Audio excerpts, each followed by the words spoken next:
तो सबसे पहले हम बात करेंगे घनाभ यानी क्यूबॉइड की। देखिए घनाभ क्या होता है? घनाभ होता है बिल्कुल एक बॉक्स के आकार का, ठीक है। एक जो बॉक्स होता है वो घनाभ का सबसे अच्छा एग्जाम्पल है। देखिए ये एक बॉक्स है, ठीक है, और इस बॉक्स में ये इसकी लंबाई होती है, ठीक है, ये इसकी चौड़ाई होती है और ये है इसकी ऊंचाई होती है, ठीक है। तो ऐसे बनता है एक घनाभ। तो ये घनाभ में इसकी लंबाई है, इसको हम L बोलेंगे, चौड़ाई को हम B से प्रदर्शित करते हैं और ऊंचाई है वो H होती है हमारी, ठीक है। तो एक घनाभ में लंबाई, चौड़ाई और ऊंचाई H। अब देखिए इस घनाभ में पृष्ठ क्या होता है? पृष्ठ यानी फेस। अब देखिए कितने पृष्ठ होते हैं घनाभ में? 1 2 3 4 5 6। घनाभ में कुल 6 पृष्ठ होते हैं, ठीक। किनारे यानी एज कितने होते हैं? देखिए किनारे क्या होते हैं? जब दो पृष्ठ एक दूसरे से जहाँ पे मिलते हैं वो उसका किनारा बनता है। ये एक पृष्ठ हो गया और एक इधर से पृष्ठ आया, तो ये दोनों पृष्ठ यहाँ पे मिल रहे हैं ना, तो ये इसका किनारा हो गया। अब कितने किनारे हो गए? देखिए 1, फिर ये 2, फिर ये 3 और ये 4। तो 4 ऊपर हैं, 4 ही नीचे हैं। 1 2 3 4, ठीक है। 4 ऊपर 4 नीचे, 8 हो गए।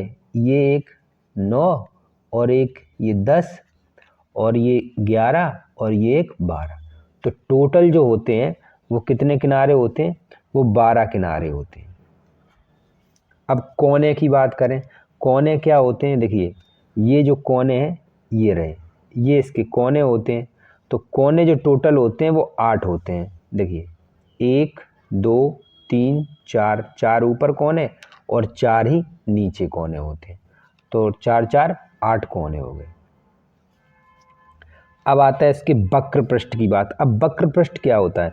देखिए एक घनाभ का जो वक्र पृष्ठ होता है वो उसके ऊपर वाले भाग को, ऊपर वाला भाग ये हो गया और नीचे वाला भाग ये हो गया। तो ऊपर और नीचे वाले भाग को आप छोड़ दीजिए और उसके जो चारों ओर जो पृष्ठ होते हैं, ठीक है, उसी को हम उसका वक्र पृष्ठ कहेंगे या पार्श्व पृष्ठीय क्षेत्रफल, ठीक है, कह सकते हैं। तो इसका फॉर्मूला क्या होगा? इसका जो फॉर्मूला होगा वो होगा 2 ब्रैकेट में L प्लस B और गुणा में H। अब बात करते हैं इसके संपूर्ण पृष्ठ की यानी टोटल सरफेस एरिया की। अब संपूर्ण पृष्ठ क्या होता है? इसके जितने भी पृष्ठ हैं, ठीक है, कि कुल कितने पृष्ठ हैं? इसमें 6 पृष्ठ हैं, ठीक है। और उन 6 पृष्ठ के क्षेत्रफल को हम संपूर्ण पृष्ठ का क्षेत्रफल कहते हैं। तो संपूर्ण पृष्ठ क्या होता है? इसका फॉर्मूला बनेगा 2 ब्रैकेट में L B, फिर B H, फिर H L, ठीक है। जहाँ पे L B H क्या है? L लंबाई, B चौड़ाई और H ऊंचाई। अब बात करते हैं इसके आयतन की। आयतन का क्या मतलब होता है? कि ये एक बॉक्स है, इस बॉक्स में अगर हम कुछ रख दें यहाँ पे तो वो कितनी जगह घेरेगा, ठीक है। एक ये बॉक्स के अंदर कितनी कोई चीज़ आ सकती है, कितना इसमें पानी आ सकता है या कितना मिट्टी आ सकती है, यही उसका आयतन बताता है। तो ये आयतन क्या होता है? आयतन का फॉर्मूला होता है L into B into H, लंबाई गुणे चौड़ाई गुणे ऊंचाई। विकर्ण, विकर्ण क्या होता है? देखिए अगर हम चित्र से समझें तो विकर्ण क्या होगा?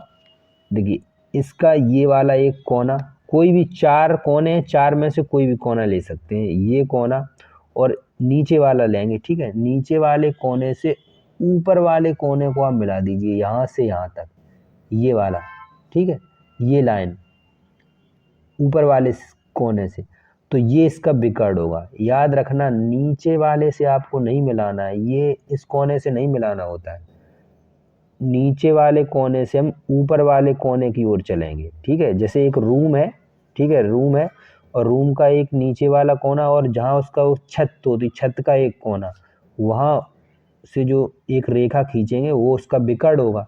तो यही उसके घनाभ का विकर्ण होता है, ठीक है। यहाँ से यहाँ तक ये विकर्ण होगा। तो विकर्ण निकालने का जो फॉर्मूला होगा वो आपका होगा अंडर रूट में एल यानी कि लंबाई स्क्वायर प्लस चौड़ाई स्क्वायर प्लस ऊंचाई square, L square B square plus H square. तो इस प्रकार घनाभ के हमारे सारे फॉर्मूले कंप्लीट होते हैं।